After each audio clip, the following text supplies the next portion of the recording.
नमस्कार। आज देश में रामनवमी है, भगवान राम का दिन है। राम इस देश के जन जन में है, राम इस देश के मन मन में है, राम इस देश के कण कण में है।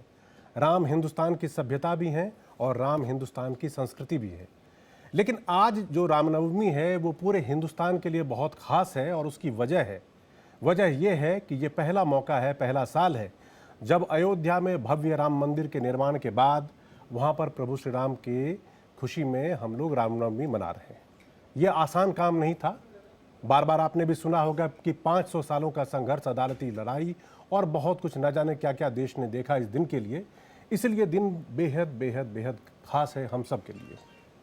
तो हमने सोचा क्यों ना इस खास मौके पे हम एक ऐसे मेहमान को, ऐसे खास गेस्ट को बुलाएं जिन्होंने भगवान राम को इस जगह तक आते हुए जो सफ़र और संघर्ष रहा है हिंदुस्तान का, उसके गवाह रहे हों, उन्होंने खुद से देखा हो, इसके लिए हिंदुस्तान के कोने कोने में गए हों, आंदोलन में शामिल हुए हों और फिर जब भगवान की प्राण प्रतिष्ठा हुई उस वक्त वो उसके गवाह भी बने हों। तो इसलिए आज के हमारे खास मेहमान बीजेपी के वरिष्ठ और कद्दावर नेता, पूर्व केंद्रीय मंत्री श्री मुख्तार अब्बास नकवी जी हैं। नकवी जी, आपका बहुत बहुत स्वागत है। आपने जो पूरी राजनीतिक आपकी यात्रा है, मैं अगर शायद गलत नहीं कह रहा हूँ कि एक तरह से समझ लीजिए राम को समर्पित है। आपने शुरू की बीजेपी से, यहाँ तक करते करते आज आए। आज जब आपने देखा होगा कि प्रभु का वहाँ पर रामनवमी के लिए सूर्य अभिषेक हो रहा है, आप उस दिन गवाह भी बने उस क्षण के, आपके अंदर कैसी अनुभूति थी एक हिंदुस्तानी के तौर पर? देखिए, मैं सबसे पहले तो आपको और आपके दर्शकों को रामनवमी की बहुत बहुत शुभकामनाएं, बहुत बहुत मुबारकबाद। हमारे देश में कई ऐसी घटनाएं हुई हैं जिसे कि इतिहास के पन्नों से या तो भुला दिया गया था और या जो है वो उस हमारे जो स्वाभिमान और हमारे जो आस्था और हमारा जो संस्कृति थी जो उस पर हमला हुआ था, उन हमलावरों को महिमा मंडित किया गया था। ये पहला मौका है जब विदेशी आक्रमणकारियों की क्रिमिनल, कम्युनल, क्रूर करतूत और कलंक को ख़त्म करके और अयोध्या में श्री राम जन्मभूमि पर राम मंदिर का निर्माण हम सब ने अपनी आंखों से देखा, जिसका कि 500 वर्षों से ज़्यादा समय तक संघर्ष हुआ। और अगर आप अभी के दौर में भी देखें तो आपने खून खराबा देखा होगा। एक ऐसा दौर भी था जब सरजू की नदी जो है वो राम सेवकों के खून से जो है वो लाल हो चुकी थी। ये एक बहुत बड़ा संघर्ष था और ये इसका जो है वो अयोध्या में, ये बात सही है, कोर्ट ने इसका फैसला किया और जब कोर्ट का फैसला होने वाला था तो उस समय प्रधानमंत्री जी ने कहा कि भाई जो है वो जीत का कोई जश्न नहीं होना चाहिए और हार का कोई हाहाकार नहीं होना चाहिए। इसके लिए सभी समाज के लोगों की बात तो हमने हमारे घर पे ही संघ के प्रमुख नेता, मैं खुद था, उसके अलावा जो है वो पूरे देश भर के मुस्लिम समाज के लोग वहाँ इकट्ठा हुए थे और हम लोगों ने ये शपथ ली थी, संकल्प लिया था कि जो भी फैसला आएगा सुप्रीम कोर्ट का, तो कोई हार का हाहाकार नहीं और जीत का जश्न नहीं, और जो भी फैसला आएगा उसका सम्मान भी करना है, उसका स्वीकार भी करना है। और सुप्रीम कोर्ट ने जो फैसला किया उसके बाद आपने देखा होगा कि लोग कह रहे थे कि साहब हंगामा हो जाएगा, हाहाकार हो जाएगा, सभी ने स्वीकार किया और स्वागत किया उसका। तो वो राम मंदिर आज आपने देखा है कि आज पहली रामनवमी है, जबकि रामलला के लोगों ने दर्शन किए और उसके साथ ही साथ जो है वो एक अद्भुत नज़ारा और एक अद्भुत अनुभव उन सब के लिए है जिन्होंने कि उस आंदोलन में भागीदारी नहीं की, और जो उनके लिए भी, और जिन्होंने की वो तो उनके लिए तो निश्चित तौर से एक बहुत खुशी का मौका है। अभी इसमें कोई दो राय नहीं कि राम हिंदू या मुसलमान के नहीं, हिंदुस्तान के राम है। लेकिन उसको लेकर बार बार जिस तरह से बातें आती हैं, आप खुद मुसलमान होने के बावजूद आपकी जो आस्था है, आपकी नहीं, आपके जैसे हिंदुस्तान में करोड़ों लोग होंगे जिनकी आस्था धर्म विशेष से नहीं, प्रभु श्री राम हिंदुस्तान के हैं इसलिए होगी। जब उस पर राजनीति होती है, बयानबाजी होती है, एक धार्मिक चीज़ को एक राजनीतिक मुद्दे में तब्दील किया जाता है, आपको कैसा लगता है? देखिए, है राम के वजूद से हिंदुस्तान को नाज, अहले नज़र समझते हैं उनको इमाम हिंद। ये हमने नहीं कहा था, ये अल्लामा इकबाल ने कहा था कि भगवान राम के अस्तित्व पर भारत को, हिंदुस्तान को नाज है। और हिंदुस्तान के लोग और हिंदुस्तान के जो आस्था के को समझ वाले लोग हैं वो जो है उनको इमाम हिंद, मतलब ये कि हाँ, देश का मर्यादा पुरुषोत्तम मानते हैं। तो ये हमने नहीं, ये तो अल्लामा इकबाल ने कहा। इसलिए मुझे लगता है जिन लोगों ने इस राम मंदिर के आंदोलन में व्यवधान पैदा करने की कोशिश की, उसको कम्युनल रंग देने की कोशिश की। उसके पीछे उनकी मकसद और मंशा विदेशी आक्रमणकारियों की क्रिमिनल कम्युनल क्रूर करतूत और को जो है वो कवर करना था, उस पर जो है वो कवच डालना था, सुरक्षा कवच। जी। आज एक तस्वीर आई, वो तस्वीर अपने आप में खास है, खास इसलिए कि राम के प्रति श्रद्धा अगर देखनी हो, वो प्रधानमंत्री मोदी की तस्वीर है। वो कहीं असम में दौरा कर रहे हैं और वो जो सूर्य तिलक हो रहा है, सूर्याभिषेक जो हो रहा है, वो उस पर अपने कंप्यूटर पे, टैबलेट पे देख रहे हैं।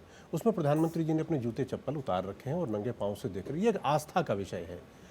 जब ये आस्था का विषय है और जब 22 जनवरी को वहाँ पर भव्य मंदिर का प्राण प्रतिष्ठा हो रही थी, कांग्रेस और तमाम दलों के जो नेता थे, जो आपके विपक्षी, बीजेपी की विपक्षी पार्टियां हैं, वो वहां पर गई नहीं।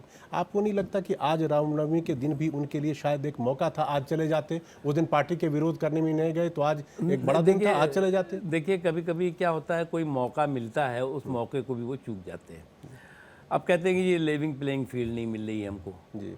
आपको जो है वो इनवाइट करने के लिए राम जन्मभूमि न्यास से संबंधित लोग खुद आपके घरों पर गए, आपको इनवाइट किया। इस ऐतिहासिक अवसर के आप गवाह बन सकते थे, लेकिन जो है वो गवाह बनने के बजाय उसकी बहिष्कार की घोषणा करने लगे कि जी हम तो नहीं जाएंगे। तो ये जो नहीं कहा तो उन्होंने कि हम अभी नहीं जाएंगे, हम अपने हिसाब से बाद में जाएंगे, राम में हमारी आस्था है। तो आज भी तो दिन था। देखिए भैया, ऐसा है कि ये तो एक बहाना था। इनकी आदत हो गई है कि हर चीज़ का बहिष्कार करना, लेकिन इसमें उससे कोई फ़र्क नहीं पड़ता। इनको इसका नुकसान हुआ है, इनके बारे में जो अब ज़रूरत नहीं है हमें हिस्ट्री को दोहराने की। आपने देखा है कि कोर्ट में जाकर के इन्होंने क्या कहा कि साहब राम मंदिर का निर्णय जो है नहीं होना चाहिए।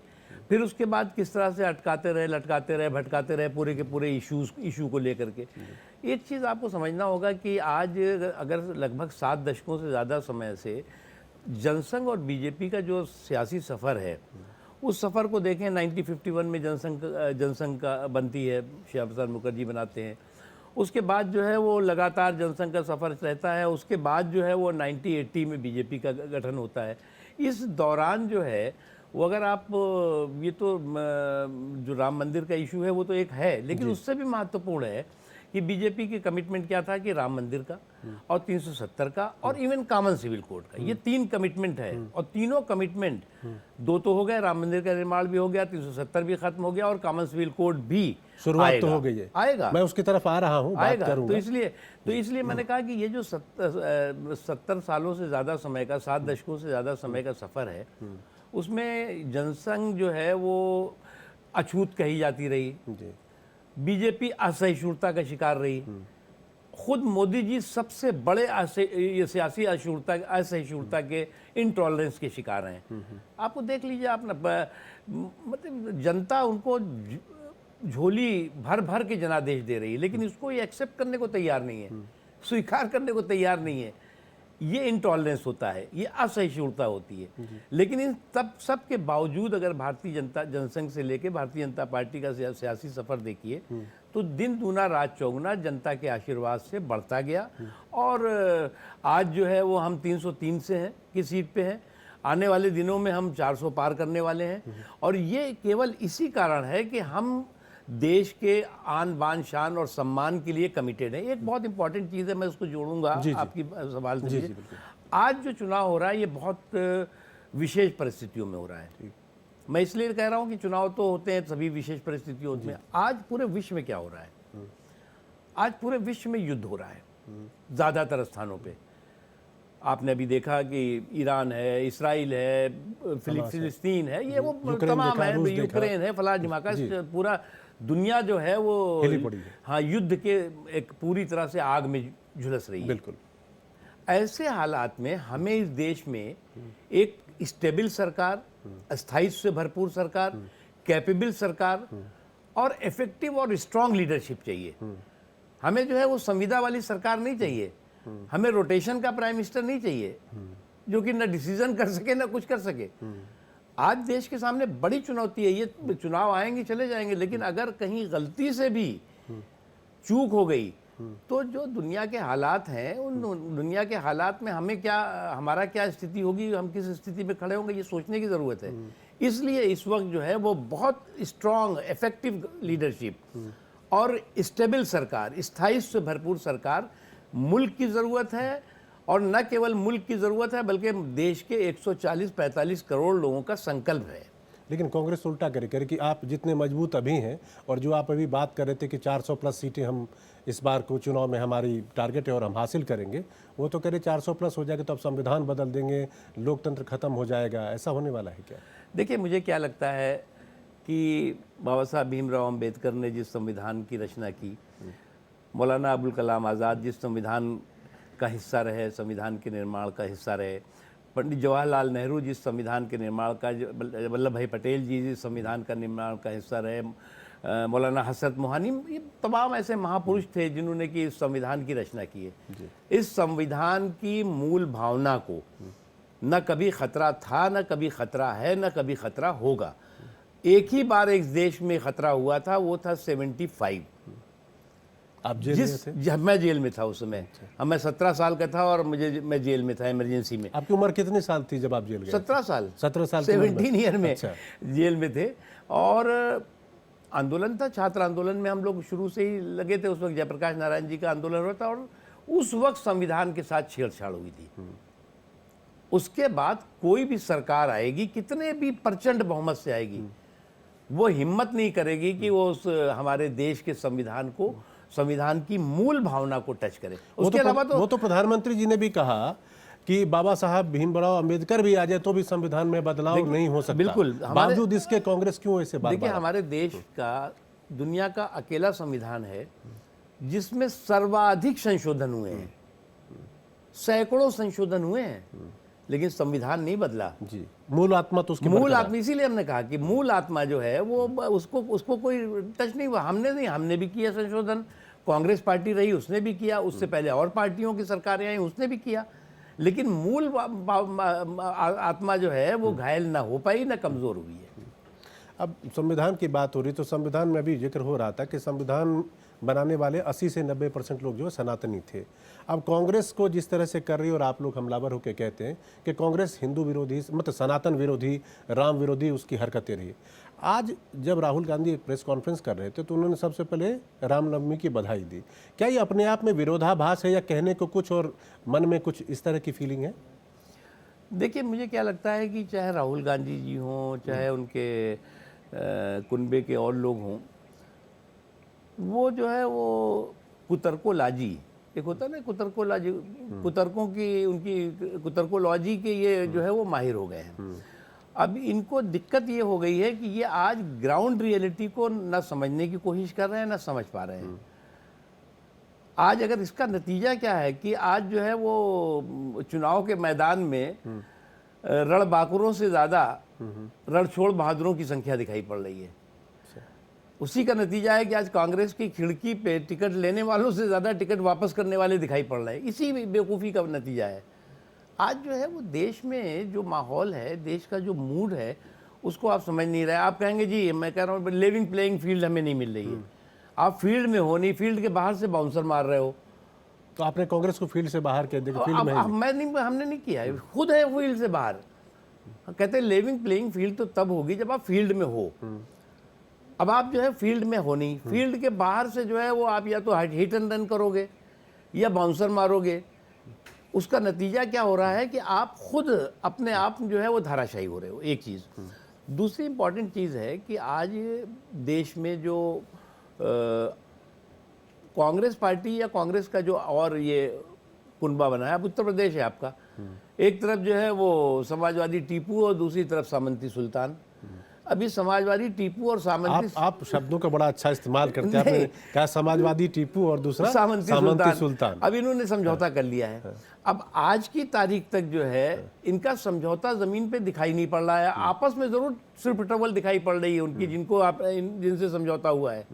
एक टिकट लेता है, फिर दूसरा टिकट वापस करता है, फिर तीसरे को टिकट देते हैं। उसके बाद जो है एक टिकट बदलते हैं, दूसरी बदलते हैं, ये चल रहा है। उसके बाद इनके पार्टी के लोगों में जो भगदड़ मची है वो तो आपने देखा है। इसका एक ही प्रमुख कारण है कि आज देश तो पूरी तरह से संतुष्ट है कि नरेंद्र मोदी जी जो है वो उनके नेतृत्व में तीसरी बार सरकार उनकी बन रही है। लेकिन कांग्रेस भी इस बात में संतुष्ट है कि जो है वो मोदी जी की ही सरकार बनेगी, जो तीसरा टर्म होगा उसका। नहीं, लेकिन ऐसा है कि राहुल गांधी ने पहले कहा कि बीजेपी की 120 सीटें आएंगी, और आज जब अखिलेश के साथ वो प्रेस कॉन्फ्रेंस कर रहे थे तो उन्होंने सीट आपकी बढ़ा दी है, 120 से बढ़ा के कहा कि पहले राउंड के बाद ऐसा लग रहा है कि ये 150 सीटें तक हासिल कर लेंगे। और प्रियंका गांधी कह रही कि 180 के करीब सीटें, यानी आपका अपोजिशन भी आपकी सीटें बढ़ा रहा है। 7 चरणों के जब तक चुनाव होंगे वो कितने तक कहने लगेंगे आपके लिए?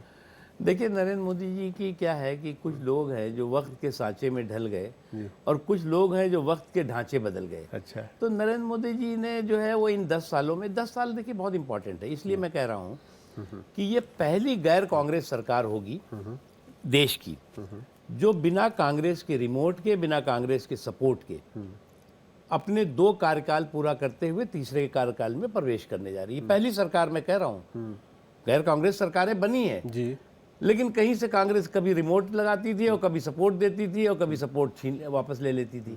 आपने देखा होगा, देवगौड़ा साहब हों, चंद्रशेखर जी हों, चौधरी चरण सिंह जी हों, या और भी सरकारें, अटल जी की भी सरकार हुई तो भी जो है वो कांग्रेस ने ही खेल किया।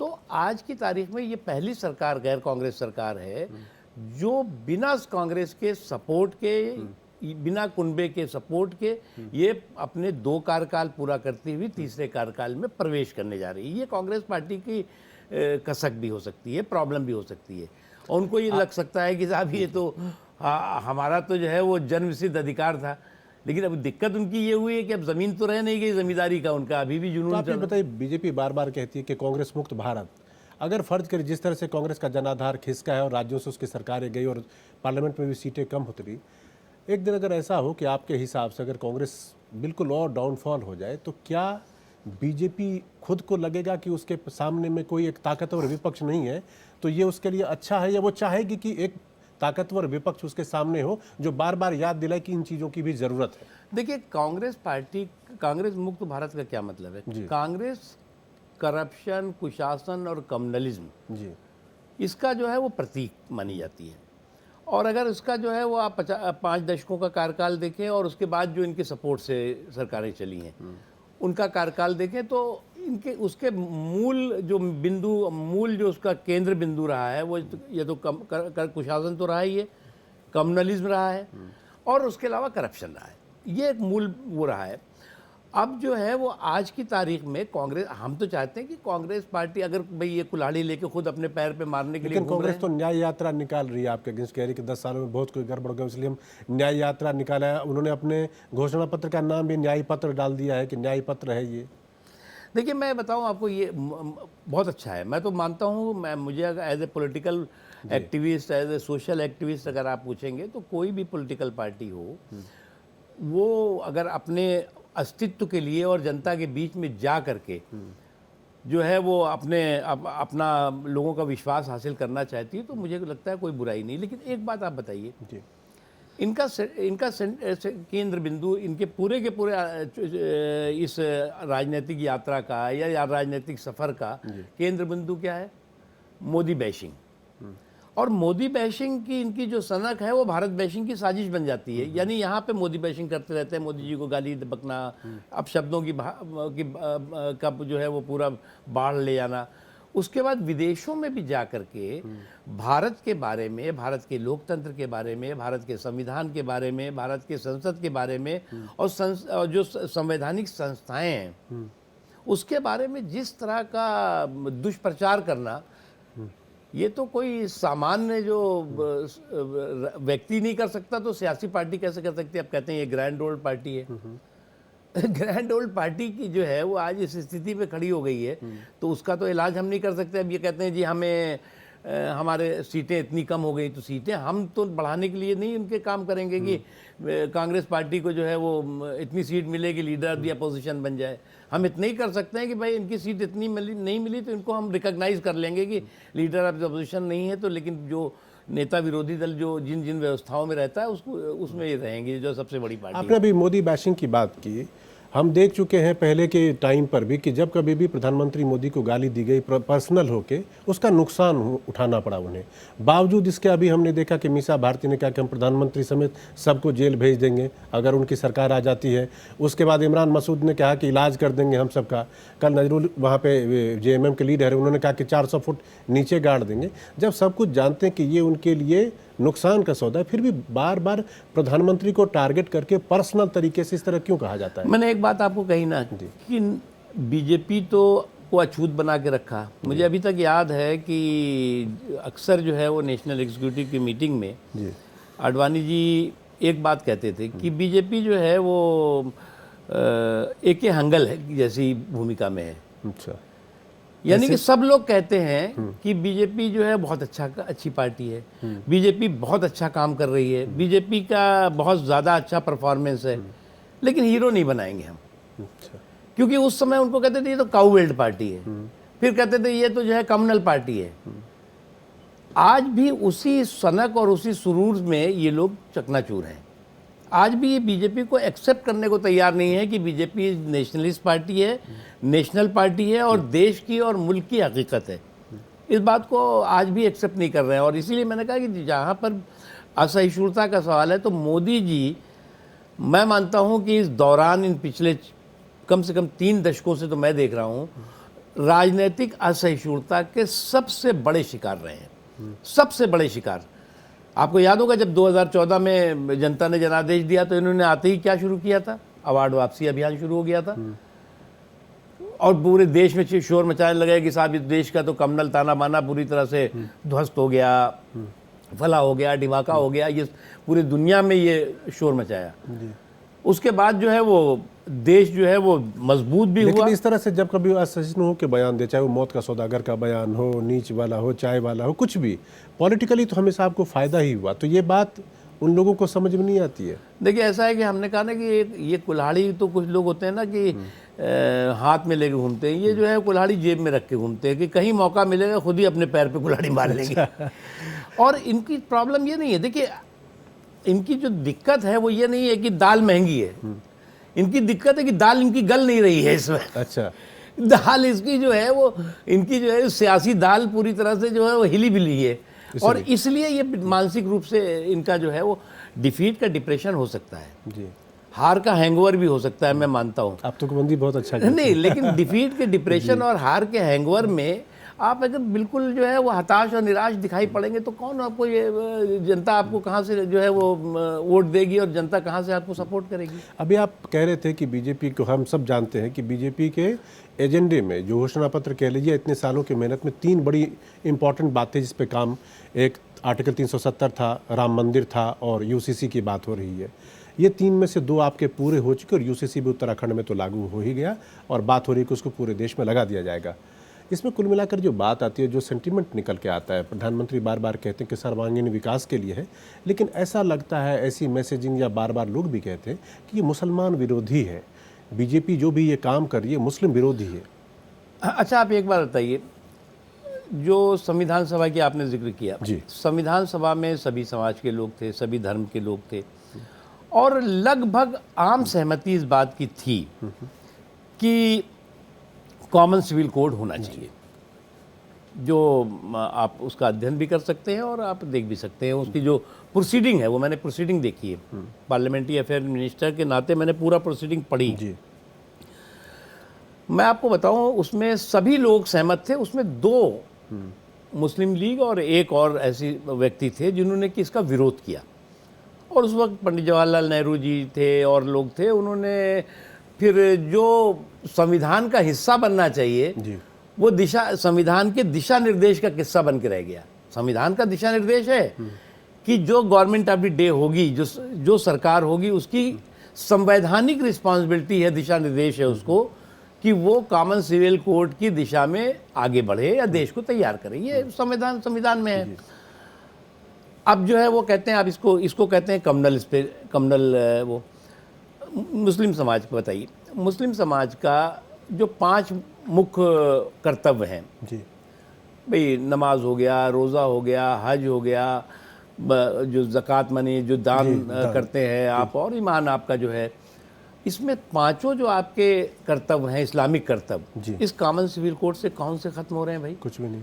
आप नमाज आपको पढ़ना है, आप कलमा पढ़िए, आप रोज़ा रखिए, आप हज पे जाइए, आप दान कीजिए, ज़कात दीजिए, आपको करना है करिए। किसने रोका है आपको? लेकिन कुछ लोगों ने जानबूझकर के कम्युनल कन्फ्यूज़न क्रिएट करने की कोशिश की, और ये कम्युनल कन्फ्यूज़न एक क्रिमिनल कॉन्स्पिरेसी का हिस्सा है कि कैसे समाज के हिस्से को, एक बड़े हिस्से को आप जो है वो मुख्य धारा से काटने की कोशिश करो, और सफल नहीं हो रहे हैं।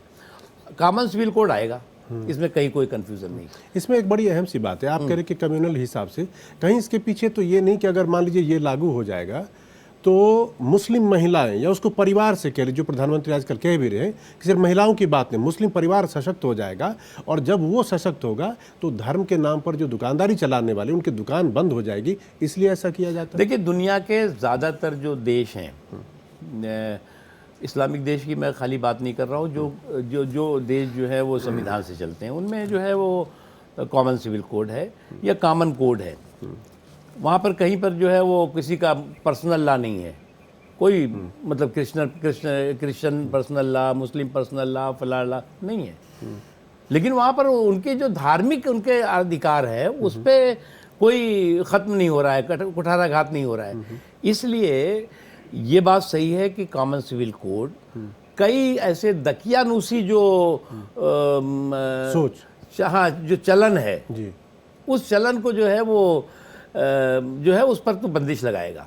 दकियानूसी चलन, इस्लामिक चलन की बात नहीं कर रहा हूँ मैं, दकियानूसी सोच। हाँ, और उससे भी इम्पॉर्टेंट है, देखिए क्या आज की डेट में जो सियासी या सांप्रदायिक ध्रुवीकरण का ये रिवाज था, उसको नरेंद्र मोदी जी ने समावेशी सशक्तिकरण के मिजाज से ध्वस्त कर दिया है। अब एक तरफ जो है वो सियासी ध्रुवीकरण का या एक तरह से सांप्रदायिक ध्रुवीकरण का रिवाज चलता था कि साहब इकट्ठा हो जाओ और वोट दो। तो नरेंद्र मोदी जी के कभी भी जो विकास का मसौदा था, वोट का सौदा तो कभी नहीं रहा। उन्होंने कहा भी नहीं कि हम जो है वो वोट के लिए ये कर रहे हैं। उनका तो 140-45 करोड़ लोगों के लिए हम जो भी करना है कर रहे हैं, और उसका असर भी, उसका इम्पैक्ट भी। तो बंगाल में बार बार इसका ममता बनर्जी क्यों विरोध करती है? बड़ी मुखर होकर कहती है, हर मंच पे जाती है तो साफ साफ कहती है कि तो किसी कीमत पे लागू नहीं होने देंगे यहाँ पे। देखिए, ऐसा है कि जो लोग ये बात कहते हैं या तो वो संविधान से अनभिज्ञ हैं या जो है वो कॉन्स्टिट्यूशनल क्राइसिस क्रिएट करने की कोशिश कर रहे हैं। एक संवैधानिक जो है वो संग्राम करने की, संविधान के खिलाफ एक संग्राम करने की कोशिश कर रहे हैं। वो सफल नहीं होंगे। अरे भाई, ये सेंटर का इशू है, इसको आप कैसे लागू नहीं होने दोगे? तो वो तो मुख्यमंत्री हैं, केंद्र में भी मंत्री रहे, उनको इस बात की संवैधानिक चीजों की जानकारी नहीं है, या वोट बैंक की राजनीति आज उनको जानकारी होती जी, तो संदेश खली जैसी तालिबानी हरकत का वो समर्थन करती क्या? उसको तो फौरन उसके खिलाफ कार्रवाई करती। अब संदेश खाली में जो कुछ हुआ वो तालिबानी करतूत से कम कुछ नहीं था, लेकिन उसको भी सपोर्ट कर रहे थे, तो इसलिए इस तरह की बात कर रहे हो। संदेश खाली की जो कैंडिडेट जो वहाँ से चुनाव लड़ रही हैं, उनको प्रधानमंत्री जी ने फ़ोन किया, बात की, इस तरह की चीज़ें जब होती है कितना कॉन्फिडेंस बिल्डिंग मेजर होता है ये? देखिए, प्राइम मिनिस्टर नरेंद्र मोदी जी की एक तो ग्राउंड रियलिटी के बारे में वो बहुत अच्छी तरह से जानते हैं कि ज़मीन पे क्या हकीकत है, ज़मीन की क्या सच्चाई है, और वो जिस तरह से बिना रुके हुए, बिना थके हुए परिश्रम करते हैं और परिश्रम को परिणाम में बदलते हैं। ये अभी तक क्या होता था, सियासत जो है वो परिक्रमा की सियासत होती थी। उन्होंने परिक्रमा की सियासत को ख़त्म करके परिश्रम को परिणाम में बदलने का जो संकल्प है वो दिखाया, और उसका परिणाम दिखाई पड़ रहा है आपको। ऐसा नहीं है कि परिणाम दिखा देगी, आते ही उनका जो पहला, आप अब लोग भूल जाते हैं, आते ही जो 2014 में, अभी कहते नहीं हुआ क्या, 2014 में उन्होंने सबसे बड़ा जो काम किया, आप लोग तो इतने दिनों से पत्रकारिता में हैं, दिल्ली के सत्ता के गलियारे से सत्ता के दलालों की नाकेबंदी और लूट लाबी में तालाबंदी की। मैं इसलिए कह रहा हूं कि हम सब ने देखा है कि दिल्ली में बड़े बड़े लाइजनिंग ऑफिसेज होते थे, नेशनल, इंटरनेशनल, राष्ट्रीय, अंतर्राष्ट्रीय होते थे, जहां से कि सरकारों के जो है वो लाइजनिंग के काम जो है वो नेशनल, इंटरनेशनल लाइजनर्स कराते खान मार्केट गैंग की बात कर रहे हैं? हाँ, जो भी हो।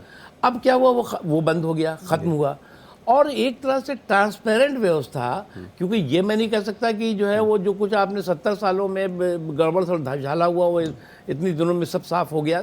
हाँ, लेकिन सफाई के साथ साथ जो है वो सफलता और समृद्धि दोनों जो है वो आगे बढ़ती रही। जी, एक चीज़ बताइए नकवी जी, आप मोदी, बीजेपी और मुसलमान की बात हो रही है, मैं आपको 2 साल पहले की तरफ ले जाना चाहूँगा। आप मोदी 2.0 में भी मंत्री थे, आपका राज्यसभा का टर्म ख़त्म हो गया, उसके बाद आप वहाँ से हट लिए और उसके बाद पार्टी की स्थिति ऐसी थी कि 395 सांसद, अगर मैं गलत हूँ तो मुझे आप करेक्ट करिएगा, 395 बीजेपी के सांसद लोकसभा और राज्यसभा को मिला के थे, ना तो एक भी सांसद उसमें से मुस्लिम था, ना एक भी मंत्री मुस्लिम था। ऐसा कैसे? देखिए, एक बात मैं आपसे कहूँ, जी आप भी स्टडी कर लीजिएगा। जी अगर आप देखें, जो पहला चुनाव हुआ होगा लोकसभा का, उसके बाद लगातार लोकसभा और विधानसभाओं के चुनाव हुए, उसमें थोक के हिसाब से जो है वो राजनीतिक पार्टियों ने और ख़ास तौर से जो सेकुलर सिंडिकेट है जी उसने जो है वो टिकट भी दिए और जीते भी बहुत से लोग। जी लेकिन उसके बावजूद भी लगातार जीते, लगातार टिकट भी दिए गए, लेकिन उसके बावजूद भी इनको जो है वो सच्चर कमेटी बनानी पड़ती है कि साहब देश के मुसलमानों का क्या हाल है। फिर सच्चर कमेटी कहती है कि देश के मुसलमान जो है वो अधिकांश जो है वो गरीबी रेखा के नीचे रह रहे हैं, नौकरियों में कम है, जेलों में ज़्यादा है। ये सच्चर कमेटी और कांग्रेस पार्टी द्वारा बनाई गई सच्चर कमेटी थी। और वो कांग्रेस पार्टी जो कहती है कि साहब जो है वो हमने तो थोक के भाव से वोट दिया था, यानी कि political empowerment is must, but social और इकोनॉमिक एम्पावरमेंट, एजुकेशनल एम्पावरमेंट हमेशा प्रायोरिटी किसी भी देश की और किसी भी समाज की रहती है। अब इन्होंने क्या किया कि पॉलिटिकल शगुफा तो दिखाया और शगुफा दे करके कहा कि दिया हमने बहुत दे दिया ना तुमको, टिकट दिया, तुम्हारा एमपी बना बैठा दिया। मेरा सवाल कुछ और था। मेरा सवाल था, मैं दूसरी पार्टियों की बात नहीं कर रहा हूँ, मैं आपकी पार्टी की बात कर रहा हूँ। 395 अगर पार्लियामेंटेरियन थे, उसमें से एक भी मुस्लिम का नहीं होना, क्या ये महज इत्तेफाक था या ऐसा था कि प्रतिनिधित्व दिया ही नहीं गया इसलिए नहीं? मंत्री भी बनाए जा सकते थे, राज्यसभा तो आप नॉमिनेट करके लाते हैं। देखिए, मैं तो था, मिनिस्टर था मैं। नहीं, आपके बाद की स्थिति आप भी नहीं, उसके बाद जो है, देखिए एक बात सिंबॉलिज्म पर जो आज मोदी, क्योंकि ये देखिए जनता का एक नॉर्मल परसेप्शन कि भाई 400 लोग हैं तो 400 में। देखिए मैं आपको एक बताऊं, मोदी जी को अगर आप देखो तो मुल्क के लीडर ही नहीं है, बल्कि देश के समाज के सभी वर्गों की लीडरशिप वो कर रहे हैं। ज़रूरत नहीं है किसी को सिंबॉलिज्म की कि ये साहब ये फला है, ये फला है। अगर मोदी जी किसी के साथ भेदभाव, किसी के साथ जो है वो, हम तो बहुत बार कहते हैं, हम कहते हैं भाई मोदी ने अगर काम में कंजूसी नहीं की तो उनके साथ वोट में कंजूसी क्यों होगी? काम में कमी नहीं तो वोट में कंजूसी नहीं हो सकती। तो इसलिए मैं मानता हूँ कि ये जो है सिंबॉलिज्म जो है वो दिखावे वाली बात इस टाइम में तो नहीं चलती जितना। अच्छा, फिर दूसरी चीज़ है कि ये शुरुआती दौर में 3-3, 4-4 मिनिस्टर थे, नजमा जी थी, सिकंदर वक्त से शुरू होता है। हाँ? मतलब उनसे शुरू होता है, नजमा जी थी, आप बने, शहनवाज जी कभी मंत्री हुआ करते थे जी, MJ अकबर साहब थे। नहीं, मोदी जी के युग में। अच्छा, मोदी जी के युग की बात करते। ठीक है, हम आगे बढ़ते हैं। आज आपकी पार्टी पे एक बड़ा गंभीर इल्ज़ाम कांग्रेस ने लगाया और कहा कि ये पार्टी इलेक्टोरल बॉन्ड की बात चर्चा हो रही थी। उन्होंने कहा कि बीजेपी एक्सटॉर्शन करती है और ये एक्सटॉर्शन के का एक तरीका था कि इलेक्टोरल बॉन्ड के जरिए पैसे जुटाए गए। ये राहुल गांधी जी का बयान है। देखिए, एक बात मैं बताऊं आपको, इलेक्टोरल बॉन्ड के बारे में सुप्रीम कोर्ट ने एक फ़ैसला किया। सुप्रीम कोर्ट के फैसले के बाद जो है वो इलेक्टोरल बॉन्ड के बारे में बहुत चीज़ें सामने आई और उस पर बहुत पॉलिटिक्स भी हुई जी। मैं उस समय पार्लियामेंट्री अफेयर मिनिस्टर के नाते काम देख रहा था जिस वक्त की इलेक्टोरल बॉन्ड की 2019 में ये चर्चा आई थी। मैं आपको एक बात बताऊं, जो लोग इस वक्त विरोध कर रहे हैं उसमें अधिकांश लोग इस बात से खुश थे जी कि इलेक्टोरल बॉन्ड जो है वो ये तो बहुत अच्छा है, ये ट्रांसपेरेंसी के लिए अच्छा है। और कई उन्हीं में से लोगों ने सुझाव दिया था कि उन दानदाताओं का या उन लोग की पॉलिटिकल पार्टीज़ को पैसे देना चाहते हैं बॉन्ड लेकर के, उनका नाम गुप्त रखा जाए। ये हमने नहीं सुझाव, आप प्रोसीडिंग है पार्लियामेंट की जी। और आज जो है वो लोग, जो लोग की ये शोर मचा रहे हैं, बहुत ईमानदार है, उन्होंने भी लिया होगा ना भैया।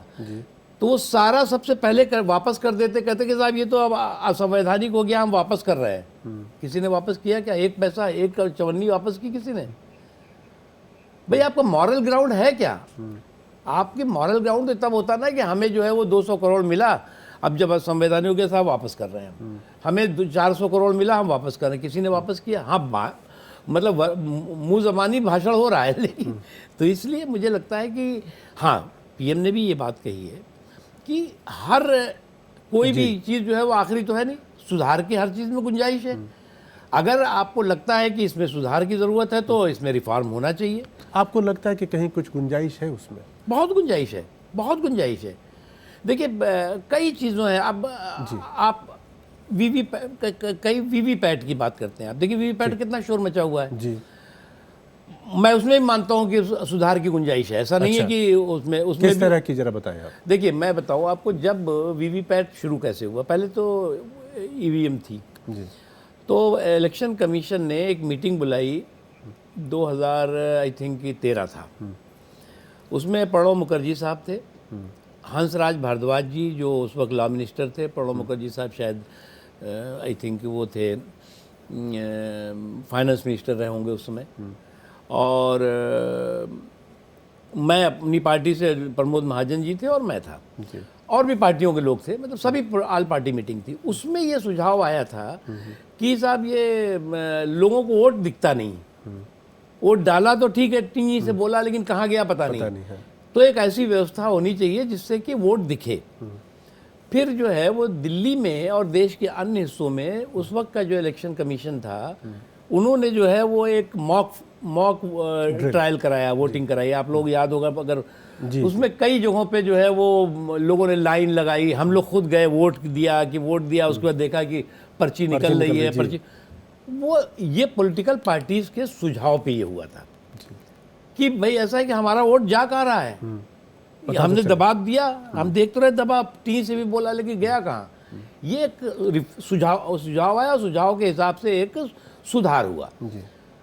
अगर किसी को जिन्विन कोई और सुधार होना चाहिए और कोई देता है तो उसको प्रॉपर उसका जो है एक्सप्लेन करना होगा, उसके तर्क देने होंगे। आप कुतर्कों के आधार पर जो है वो बहुत बड़ा तो परिवर्तन। वही जानना चाह रहा हूँ। आपने कहा कि उस टाइम पर तो सारी पार्टियां साथ थी, उन्होंने जो कहा उसके हिसाब से फिर बना।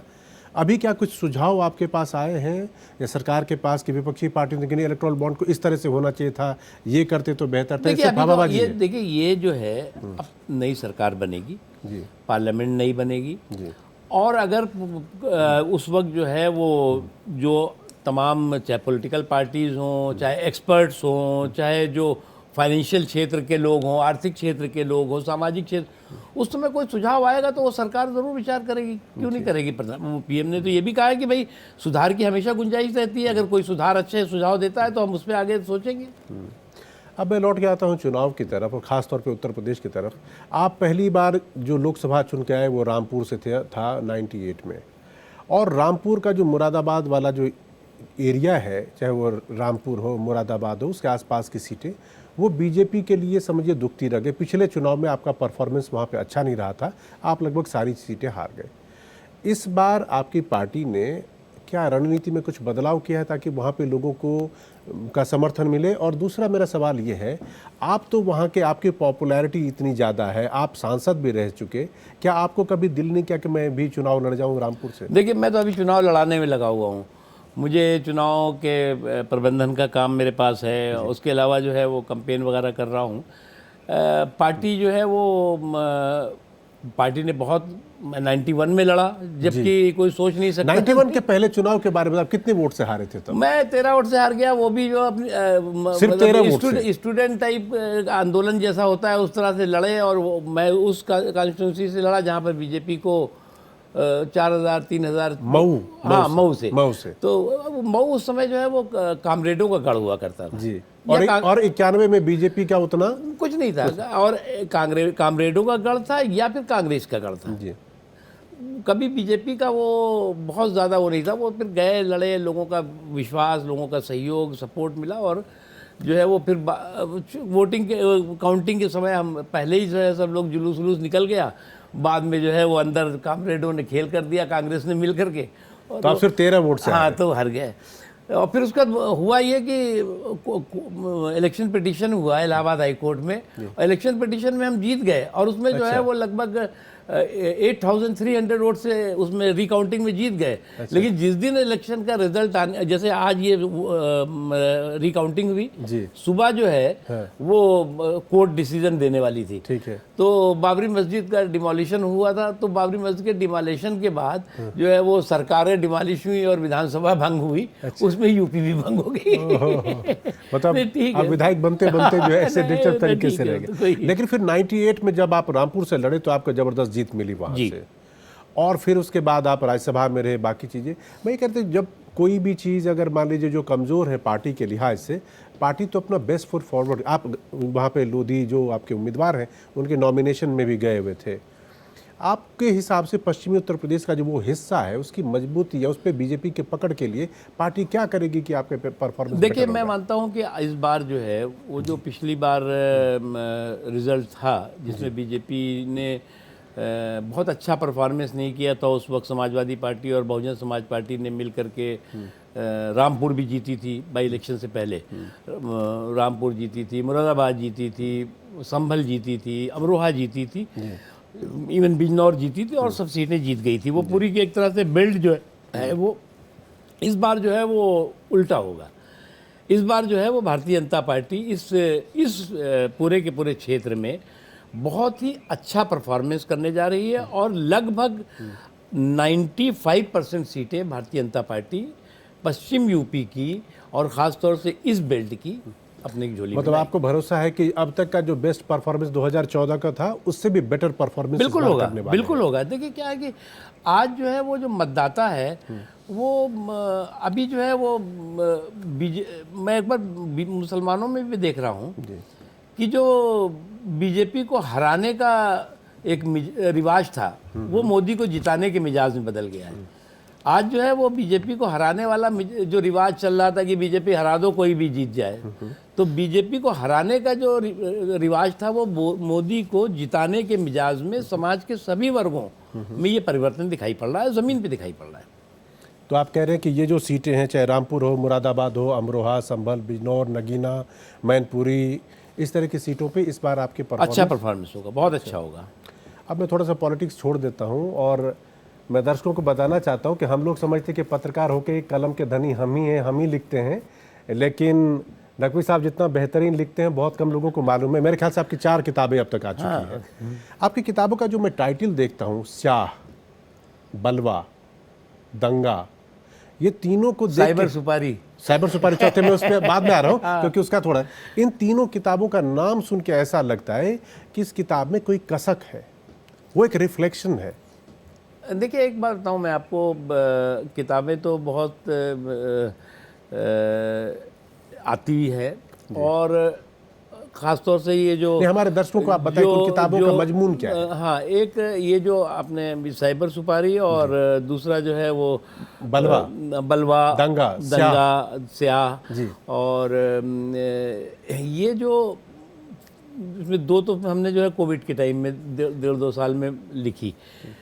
ये जो है वो ग्राउंड जो एक्सपीरियंसेस हैं वो तो मतलब फिक्शन है, वो तो ज़रूरी नहीं है कि ये कोई बहुत ग्राउंड सच्चाई हो, लेकिन फिक्शन भी जो है वो हकीकत से जो है वो करीब है, कहीं ना कहीं से इंस्पायर्ड तो होता है। किताबें भी आप लिखते हैं तो उस वक्त का जो काल कह लीजिए, समाज कह लीजिए, उसके कहीं ना कहीं से उसको छाप बिल्कुल। कोई भी किताब, कोई भी लेखक होता है, कोई भी जो लिखते हैं वो ज़रूर जो है वो जो कुछ उनको एक्सपीरियंस होता है उस एक्सपीरियंस के साथ वो जो है वो हमारे दर्शकों को बताइए। जैसे राजलीला मैंने एक लिखी, राजलीला जो है वो जो कुछ एक तरह से आप पढ़ेंगे तो देखेंगे कि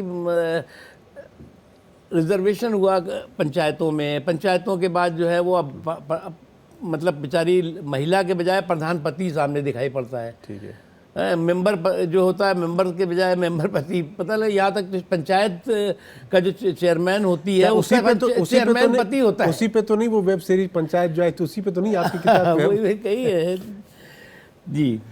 तो ये किताबों के साथ साथ आप फिल्मों के लिए भी आपने कुछ लिखा है। अब दोस्त लोग हैं हमारे, कोई ऐसा मैंने प्रोफेशनल मेरा इतना समय कलम का शौक होगा, प्रोफेशनल नहीं आप लिख सके तभी तो मित्र हैं, कई अच्छे डायरेक्टर्स हैं, प्रोड्यूसर्स हैं, अक्सर कहते रहते हैं, अभी प्रकाश झा जी एक कुछ नई कर रहे थे, उन्होंने मुझे कहा था, तो ऐसे कहते रहते हैं। मैं चाहता हूँ आप खुद बताएं कि आपने किन किन फिल्मों के लिए लिखा है। कई था, अब एक कॉर्पोरेट था हमारे मधुर भंडारकर जी, और भी कई लोग कहते रहते, बहुत है वो, तो फिर उसकी तो बहुत लंबी, कई में अपने में वो नहीं भी देता। देखिए, आप राजनेता भी हैं, आप लेखक भी हैं, आप फिल्मों को भी बहुत अच्छे से समझते हैं। 2024 का जो ये चुनाव है, इसकी पटकथा के अगर आप लेखक होते तो क्लाइमेक्स का सीन क्या लिखते आप? देखिए, मैं लिखता है कि वही हकदार है किनारों का जो बदल दे बहाव धारों का, वही हकदार है किनारों का जो बदल दे बहाव धारों का। तो आज की तारीख में जो धारा है, उस धारा से लड़ते हुए और धारा के बहाव को बदलते हुए और सफलता की तरफ अगर कोई व्यक्ति देश को ले जा रहा है तो वो नरेंद्र मोदी जी हैं। तो हकदार है वो। हाँ, तो वो उस किनारे के हकदार हो गए। अब आप ये बताइए मुझे, मैं आखिरी सवाल की तरफ आ रहा हूँ। अभी आप सांसद नहीं और सरकार की भी कोई जिम्मेदारी आपके पास नहीं है, आप संगठन को देख रहे हैं, पार्टी की मजबूती के लिए काम कर रहे हैं। जब ये चुनाव ख़त्म हो जाएंगे और फिर सरकार, पार्टी एक नए तरीके से, क्योंकि प्रधानमंत्री मोदी बार बार कहते हैं कि ये 2047 के रोड मैप पर मैं काम कर रहा हूँ, आप अपने आप को कहाँ देखते हैं, या क्या आपके दिल में होगा कि मुझे अगर ये जिम्मेदारी मिलती तो पार्टी के लिए, देश के लिए मुख्तार अब्बास नकवी ये काम करते? देखिए, एक बात है, आप कभी क्या होता है कि आप महत्वाकांक्षा तो कोई बुराई नहीं है, अति महत्वाकांक्षा नहीं होनी चाहिए। मैं सौभाग्यशाली हूँ कि मेरे एज में बहुत कम लोग होंगे जिन्होंने कि मैं पार्टी की दृष्टि से, देखिए तो मैं सेक्रेटरी रहा जिस वक्त कि मोदी जी जनरल सेक्रेटरी थे, मैं सेक्रेटरी था उस समय। उसके बाद मैं फिर जनरल सेक्रेटरी भी रहा, फिर मैं जो है पार्लियामेंट्री बोर्ड का सेक्रेटरी रहा, उसके बाद मैं जो है वो वाइस प्रेसिडेंट रहा, पार्लियामेंट्री बोर्ड में रहा, इलेक्शन कमेटी में रहा, हेडक्वार्टर इंचार्ज रहा, और बीजेपी का सबसे लंबे समय तक प्रवक्ता के तौर से मैंने रहा, हेडक्वार्टर इंचार्ज रहा। बिल्कुल। फिर अटल जी की सरकार में सूचना प्रसारण मंत्रालय, संसदीय कार्य मंत्रालय, मोदी जी की सरकार में कैबिनेट मिनिस्टर और संसदीय कार्य मंत्रालय, सभी कुछ देखा। तो इसलिए मुझे मैं संतुष्ट हूँ, और पार्टी जो भी जिम्मेदारी देगी निश्चित तौर से उसको खुशी के साथ और पूरे सम्मान के साथ और उत्साह के साथ उसको पूरा करेंगे। नकवी साहब, आप हमारे दफ्तर आए, आपने हमसे बात की और तमाम मुद्दों पर अपनी राय रखी, इसके लिए आपका बहुत बहुत शुक्रिया। तो ये थे मुख्तार अब्बास नकवी, जो बता रहे थे कि इस बार 2024 के चुनावों में बीजेपी कैसा प्रदर्शन करने वाली और पार्टी की सोच देश को लेकर क्या है, और वो खुद तरह से देश के लिए अपना योगदान देंगे और हिंदुस्तान को मजबूत बनाने के लिए काम करेंगे।